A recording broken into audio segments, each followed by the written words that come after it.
About 10-ish years ago, Universal Studios was seeing the great success of Marvel's cinematic universe, and they wanted a slice of the pie. Planning to create their own cinematic universe using their classic monsters, Universal was ready to revive their classic horror IPs and drop some hints on what was to come in the future. Releasing Dracula Untold in 2014 as a somewhat soft launch to this idea, that movie didn't have great success, so they decided to release 2017's The Mummy with Tom Cruise as the true start to their franchise. This film was a hot mess from production to the box office. This movie was a flop, and it was the only sign Universal needed to know the Dark Universe wasn't going to take off like they thought. Shelving most of their IPs they planned for the Dark Universe, Universal decided to have a couple made as standalone films, which is how we got 2020's The Invisible Man. The Invisible Man came out at a weird time. Like, quite literally, it was released in theaters in February of 2020, but then the pandemic hit, so it went to streaming platforms that March and was shown in drive-in theaters as well. At that same time, there was a social movement that had started in 2017 and is still ongoing, known as the Me Too movement. This movement was an awareness campaign, first being brought to light by Tarana Burke in 2006. The movement wouldn't gain widespread awareness and support till 2017, when various victims spoke out against their abuser. This inspired other abuse victims to start sharing their stories of survival against many high-profile figures in various fields of work, as well as everyday people who have had similar experiences. Having this as a social background during the production of The Invisible Man heavily influenced the themes and take on the film. Staying somewhat true to the themes of the original Invisible Man book from 1897, this rendition of the story is told more so from the victim's perspective. Instead of focusing on the loss of identity when being stripped of social identifiers and losing oneself to power and greed, this film focuses on victims not being believed when experiencing abuse and how some horrors can't be seen. I don't hate these themes or this perspective, but the execution is what I have issues with, but we'll get into that later. Leigh Whannell, known for his work on the Saw and Insidious franchises, was signed onto this project in 2019. He confirmed The Invisible Man was a standalone film, Whannell being the one to write and direct it, and that was the final nail in the coffin for the Dark Universe. Having worked many times with James Wan, them being friends since film school, you can tell Leigh Whannell shares a similar style, with lots of tracking shots, low lighting, a random bird's eye view scene, and that indescribable campy feel. This movie definitely suffers from the James Wan touch. I've talked about this before, but James Wan has a very specific style of cinematography, and that's totally fine, but you can tell that Leigh Whannell never really came up with his own style of cinematography. There's an early 2000 energy to their style, and I don't hate it, but I wish they would challenge themselves to grow, as most of their films seem to copy a formula in terms of the cinematography. Now, I don't entirely hate every shot of this movie. The beginning sequence, navigating a house as our main character carefully escapes in the early hours of the morning after using diazepam to drug her man, has a quiet tension to it. There's a soft glow coming from outside the house that adds light to a dark, cold interior. Very, minimalist industrial kind of vibe. It honestly is quite serene because there's, this beautiful, ocean shore cove line nearby, but you would have to take it out of the bad context it's in. As our main character Cecilia runs to the nearest road, we get another example of cinematography that works really well. Many times throughout the film, the camera will hard cut or pan to what appears to be an empty space. But is it? The use of the camera to not only depict how Cecilia is questioning everything around her, but to put the audience into her perspective was a great choice. It at times can be really unnerving, a long still shot of a hallway with a door at the end, or merely even just a chair. These quiet moments of nothing can make you begin to question what's there. The tension used in drawn-out still shots builds an uneasy atmosphere that can suddenly jump into fear as something on screen begins to show itself. Using the camera as a tool to develop empathy for the main character from the audience helps keep the movie engaging and makes the audience root for Cecilia. Besides this, though, the cinematography isn't anything new, very expected as someone who's friends with James Wan. Lots of tracking shots, a random bird's eye view moment, soft glowy lighting against harsh industrial settings. The only thing missing from this one is a red means bad scene.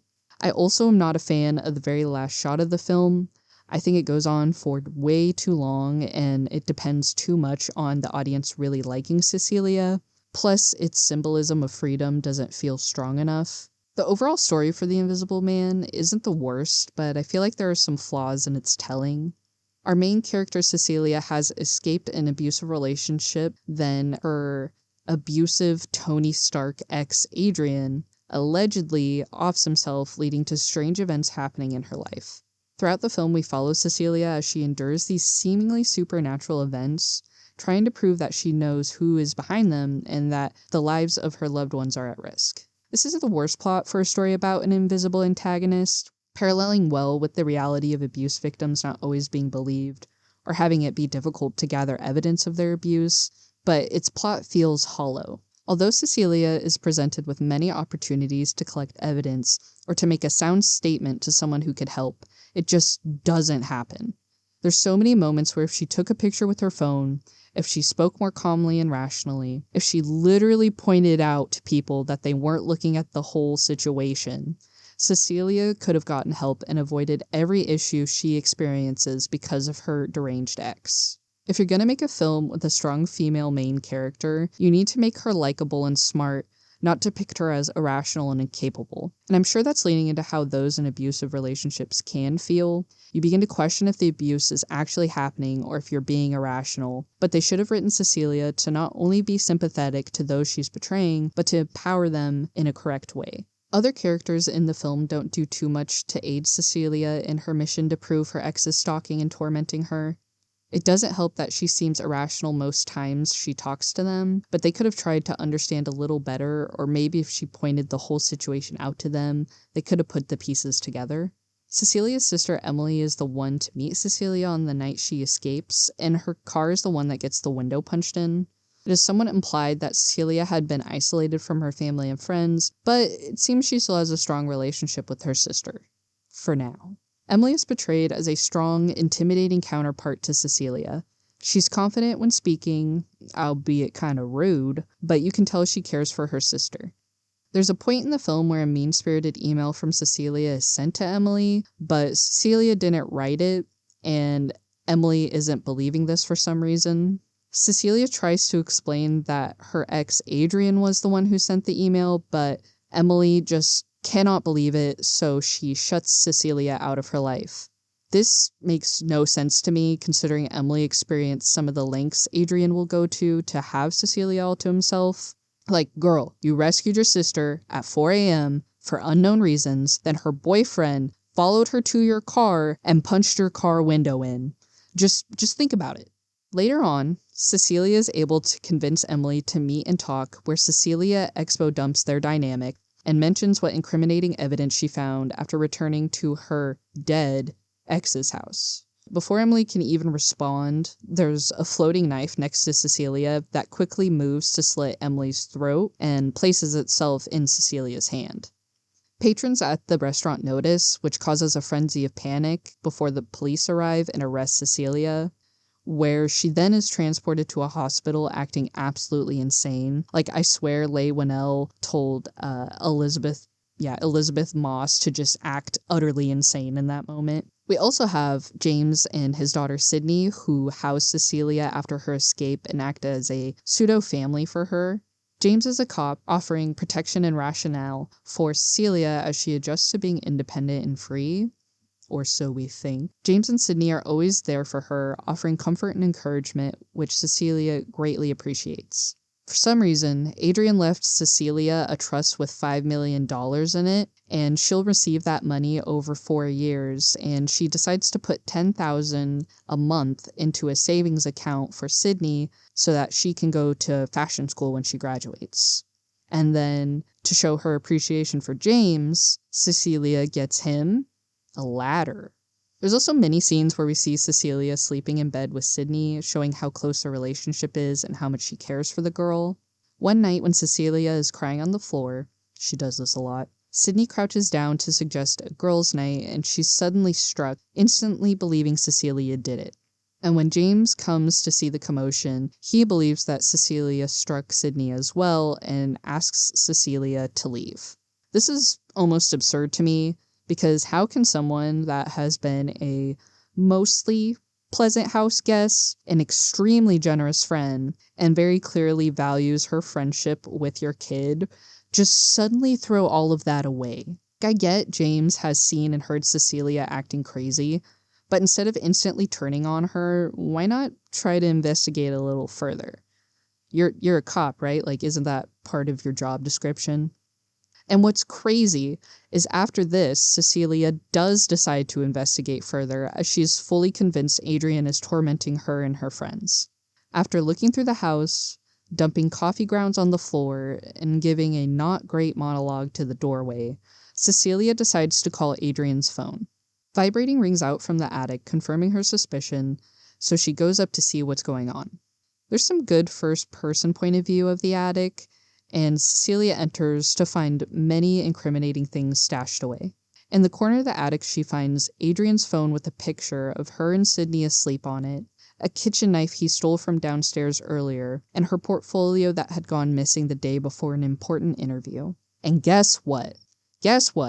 She doesn't have her freaking phone on her, and then she also doesn't keep Adrian's phone, like put it in her pocket or something as evidence against him. So, as she goes to leave, Adrian's phone gets a text saying, "Surprise," causing Cecilia to leave. But before she does, she stops at the ladder sensing something. Starting with the camera angle from the bottom of the ladder up to her face, we cut to Cecilia's point of view when she dumps a bucket of paint in front of her, revealing Golf Ball Man. A shitty jump scare scream plays as he scrambles away and she goes to exit the attic. This is a bit nitpicky, but I do think this reflects on the character. When she goes to leave the attic, she throws the knife down first. She literally throws the knife down onto a floor now covered in wet paint, then jumps down herself. Like couldn't she slip and get hurt? Does she not have forethought, thinking about what might happen? Anyways, going back to Emily's death, Cecilia is sent to a hospital for holding an evaluation, where she sentences Adrian in her room with her. After finding out she's pregnant from a blood test, she decides to take control of the situation, attempting to harm herself in order to trick him and attack him. A security guard notices Cecilia losing it in her room and enters, only for Adrian to attack him, and Cecilia runs out. This leads to security guards trying to drag her back to her room while she acts utterly insane. Then they're attacked by the strongest, most average guy, and some of them are even able to see him because Cecilia was able to damage the suit, causing it to be invisible and then not be invisible and then be invisible and then not be invisible. You know what I mean? Anyways, bro is the strongest normal guy ever and takes out a dozen people, possibly even killing a few, before leaving the building, and Cecilia pursues him, grabbing a security guard's gun on the way out. A drawn-out cat-and-mouse game goes on for way too long in a rainy parking lot before Cecilia realizes Adrian is going to hurt Sydney. Cecilia, in pursuit of them, after committing a carjacking, calls James to warn him that Sydney is in danger and to go back home. We cut to Sydney asleep in bed, and she senses something in her room, using bear mace to harm the invisible attacker. As she goes to run into the hall, she bumps into another invisible figure, James arriving at that moment. Confused at the scene of Sydney being strangled by nothing, James suddenly is attacked. It's extremely brutal, the poor guy is just getting absolutely bodied, and the occasional cut to Sydney screaming in terror makes the scene pretty painful to watch. By this point, Cecilia arrives at the house with the gun from the security guard, and she ends up mag dumping into an invisible man, but it's not her ex Adrian, it's Adrian's brother Tom. We don't get a ton of background on Adrian and Tom. All we know is Adrian is a rich optics groundbreaker and deranged, and then his brother Tom is a lawyer and also deranged. After Tom's death, Adrian's house is swatted, where Adrian is found to be kidnapped in his own basement. Cecilia doesn't buy it, and James believes that Tom is the mastermind behind all of this, but that makes literally zero sense. Cecilia is super adamant that Adrian did this, but James tells her to keep that to herself, until there's like hard evidence that Adrian did it, but she comes up with a plan of her own. Murder. Later that night, she calls Adrian, who answers, then goes to his house where he's excitedly waiting for her as she is cold to him. Adrian isn't shown on screen much before this, which is fitting for the film. When they do reveal him, it doesn't feel as grand as I think they thought it did. Like, Adrian is at least 5 to 10 years younger than Cecilia and seems like he could pull a way more attractive woman, but we don't get a lot of history on their relationship or even really see them together before this point, the end of the movie. Being greeted by a buffet of takeout food inside, Cecilia sits and they begin to discuss what's been happening to her, which Adrian does apologize for, but he stays faithful to the idea that his brother was tormenting her. She just is not having this. She knows he's the one who did it. Cecilia plays the baby card and keeps pressing him to confess. And we cut to James sitting in a vehicle outside as Cecilia wears a wire. So it's a sting. At some point, as Adrian rambles and gaslights her, he says, "surprise," which is a callback to a couple of other moments in the film, confirming her suspicions. Cecilia goes to clean up, leaving Adrian at the table before it's shown that Adrian offs himself with a knife, this being captured on a home security camera. So he was like that level of rich where he's got like cameras in his house. Cecilia returns, faking distress, and calls 911 before instantly snapping back to being a cold bitch, where she says surprise to Adrian as he dies. Cecilia exits the house with Adrian's dog Zeus, James running over after hearing the commotion, where she explains that Adrian killed himself, to which James agrees, though looking disappointed. Like, that's just so crazy to me that she literally confessed to murder to a cop, and like, he's not going to do anything about it. Like, that seems wrong. But anyways, Cecilia exits the house and is standing at the top of a stairway where she stares straight ahead, the camera staying on her for way too long as overly dramatic music plays before the screen fades to black. This film suffers from being illogical and for painting its protagonist in the wrong light, as well as what feels like a boring formulaic way to do cinematography, honestly not that great of acting from the main character, and then having the score do a lot of the emotional directing for the audience. There's various moments throughout the film that, as a viewer, you can clearly see what should have been done or what seems unrealistic. Cecilia not only is depicted as being irrational, but they make her seem incapable of actually resolving this issue, which isn't murdering the guy. She drugs him, illegal, doesn't provide photos of the evidence in James' attic, or when she literally goes to Adrian's house and finds an invisible suit, she doesn't point out the bloody thumbprint on the diazepam bottle she dropped the night she fled that mysteriously ended up in the bathroom while she showered, and she doesn't point out to her sister or James how the night she left, Adrian literally followed her and punches a car window. There's so many moments where she could have provided evidence in a way that made sense, but the movie just literally doesn't let her. There's other moments outside of Cecilia that don't make sense as well. Like when she's escaping at the beginning of the movie, she goes to take a shock collar off of the dog Zeus. And he's a pretty skinny little dog. Like, he's not very big. But his butt hits a car, which causes the car alarm to go off, waking up a drugged Adrian.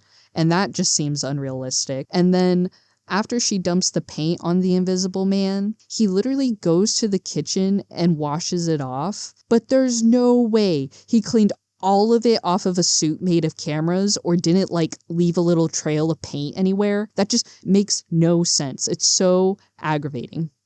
Anyways, instead of actually empowering this character to help abuse victims feel seen, they paint her as someone who is weak and thinks murder is the only answer, but it's not. You will catch a murder charge. Even if that person committed crimes themselves, you will still get a murder charge for killing someone. It's so disappointing to see a fresh, interesting take on the Invisible Man be so poorly executed and to not at all represent abuse survivors in an empowering light, and being accompanied by the most mediocre cinematography and acting. If you like this film, let me know why in the comments. I am genuinely curious as to how others see this film, especially because the themes of it resonate with me, and I feel like it poorly represents victims of abuse. Maybe that's just my perspective. Let me know what you thought about this movie down below, and I will catch you guys in the next one.